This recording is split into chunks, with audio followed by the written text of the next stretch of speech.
Have you ever thought that it is possible to build a tram stop without buying any land? Or build a tram stop in a narrow street with heritage on both sides? What if the extra demolition for the construction of the tram stop could be neglected? The answer is yes, it is possible, because our team has come up with a solution to solve the area, budget and road gradient constraints through building an island tram stop at the best location, which is flat surface near the intersection, providing the safety, accessibility, cost saving and efficiency. Looking at the location of the High Street, the lower part of High Street, which is near to Anzac Bridge, has the lower gradient and flatter surface, while the gradient of the road increases in the middle of the street, starting from Gate 5 until Gate 9. So, based on site observation in conjunction with road gradient, the area between Gate 2 and Gate 4, which has a flat and horizontal road surface, is the most suitable point to construct the tram stop. The reason why we choose this location is because of the safety of the users and maintenance workers. If we choose the area with higher gradients, users will have a hard time, especially for disabled, as they need to walk along the steep road to the tram stop. And maintenance workers also will face a lot of complications to perform their tasks. The second reason is because of the accessibility. The proposed location is near to the entrances of both property, which is UNSW and Royal Railway Racecourse. So, it will be easier to access by the public and UNSW students and staff. Besides, commuters, especially UNSW residents, do not have to walk far to catch the light rail, either in Anzac Parade or High Street. The pedestrian cross will be built between the Gate 2, which is between the Gate 2 of UNSW and Royal Railway Racecourse. This is because the existing traffic light will not be removed, but will be used in order for the pedestrian to cross. If we are going to design a pedestrian cross at the other place, it will disrupt the existing underground cables during the installation for the new cables for the pedestrian light.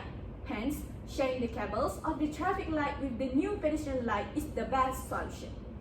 Okay, now let's talk about the width of the road. Do you know that the width of the road in High Street would be 21.67 meter, and these are the dimensions needed for building the tram stop at the both sides of the road, and the total will be 23.1 meter, which is bigger than the road corridor width, which is 21.67 meter.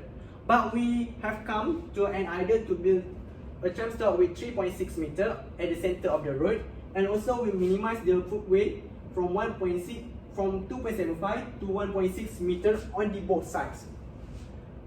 Our assumption is the tram stop will be exactly the same as one in the Anzac Parade, and because of this assumption, we confirm that our design fulfills the standard requirement needed for building an island tram stop. From this design, the project does not require any additional space to be bought, and this will lead to the next point, which is budget. In the middle of this pandemic, we have to consider a design with a lesser budget. Building a tram stop at both sides of the street will require the bigger cost in terms of material and workers. By building an island tram stop, the less material will be required, such as cement, concrete and piles.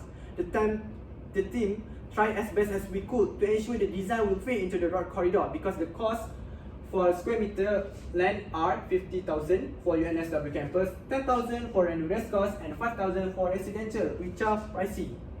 The expansion length will be 30 meters on each side, because the location chosen for building this tram stop will be on the flat road rather than steeper road, for ensure the full efficiency of the machine on the flat road. Hence, considering of this issue, our design will be perfect design during this volatile economic situation. To summarize everything, in designing the tram stop, our team focused on every aspect to ensure we provide the best design at the best location.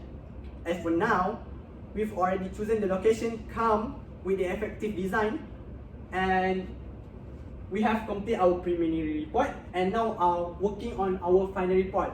Thus, we are really sure that our project will be completed by the end of this term. So, based on our explanation, I think that's all for now. Thank you.